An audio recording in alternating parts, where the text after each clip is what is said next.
नमस्कार दूध उत्पादक बांधवांनो, प्रभात डेअरी लिमिटेडच्या वतीनं विस्तार विभागाच्या मार्फत जे शेतकरी बांधवांचा दूध धंदा नफ्याचा होण्यासाठी जे प्रशिक्षण आपण वेगवेगळ्या गावांमध्ये घेत असतो, असंच आज आपण दरडगाव तालुका रावरी या ठिकाणी आलेलो आहोत. नमस्ते विकास भाऊ. नमस्ते.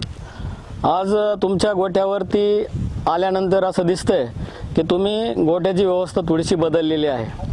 पूर्वी तुमचा जो गोठा होता त्याच्यामध्ये तुम्ही काही बदल इथे केलेले आहेत, तर का बरं तुम्हाला बदल करावे असं वाटलं? माझा गोठा मोडकळीस आला दगडी फरचीमुळं. बरं. अगोदर दगडी फरची केलेली होती, त्यामुळं गाया काय मोडल्या, त्याच्यामुळं माझा गोठा मोडकळीस आला. मग मी दूध धंद्यात नाराज झालो. त्यामुळं मग मी पुन्हा प्लॅनिंग बदलावला आणि ओपन गोठा केला. ओपन गोठ्यामुळं मला थोडासा बदल वाटतोय.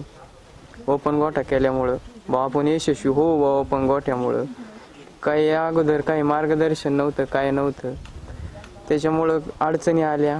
आता हे प्रभातच्या वतीनं कार्यक्रम आयोजित केला, त्यामुळे थोडीशी त्यांनी मार्गदर्शन केलं. त्यामुळं मग ओपन गोठा केला. ओपन गोठ्यात एक 4-5 गाया आहेत माझ्याकडे. अगोदर चाऱ्याचं नियोजन नव्हतं. गिन्नी गावात आणि ऊस या 2च गोष्टींवर जास्त भर होता. पण प्रभातच्या वतीनं कार्यक्रमात मुरघास बनवायला सांगितला. तो प्रत्यक्षात बनवला नाही, अजून बनवणार आहे मी मुरघास.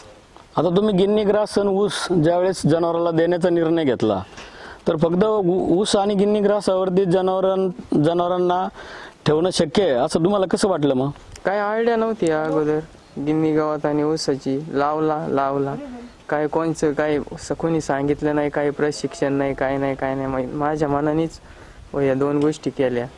त्याच्यामुळे मग काय तोटा झाला तुमचा? त्यामुळं गायांचं दूध उत्पन्न घटलं. गाया लागवडीला लागाना गाया. पुन्हा उजूक गायांच्या तब्येती रोज डाऊन झाल्या. त्यामुळं आणखी नाराज झालो मग त्या गोष्टीवर. मग आता तुम्ही गायांच्या चाऱ्यासाठी काही व्यवस्था केली? दुसरी व्यवस्था घास टाकला. या अगोदर घास नव्हता, हिरवा चारा. आणखी काही मका, मुरघासासाठी काही मका केलेली. बर. असं.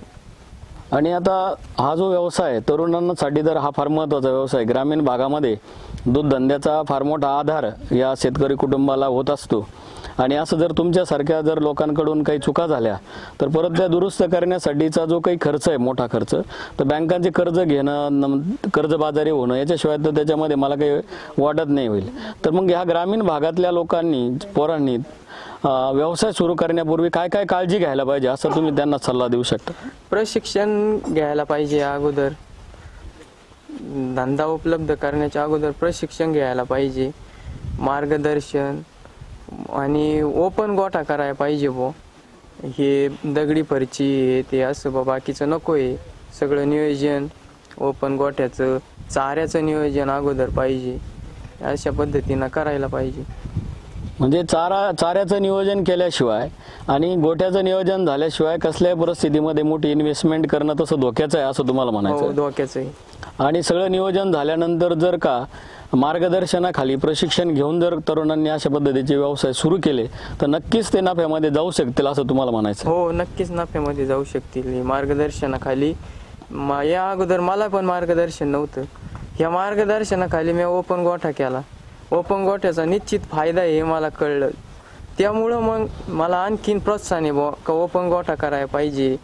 त्यामुळं आणखीन फायदे होतील. आणि मुरघास करायला पाहिजे. हे प्रभातच्या वतीनं आम्हाला हे मुरघासाचं प्रशिक्षण या अगोदर कोणीच दिलं नाही, म्हणून मोडकळीस आला गोठा. हे अगोदर दिलं असतं तर मोडकळीच नसतं आलं बा. ओपन गोठे करा तुम्ही, मुरघास बनवा असं.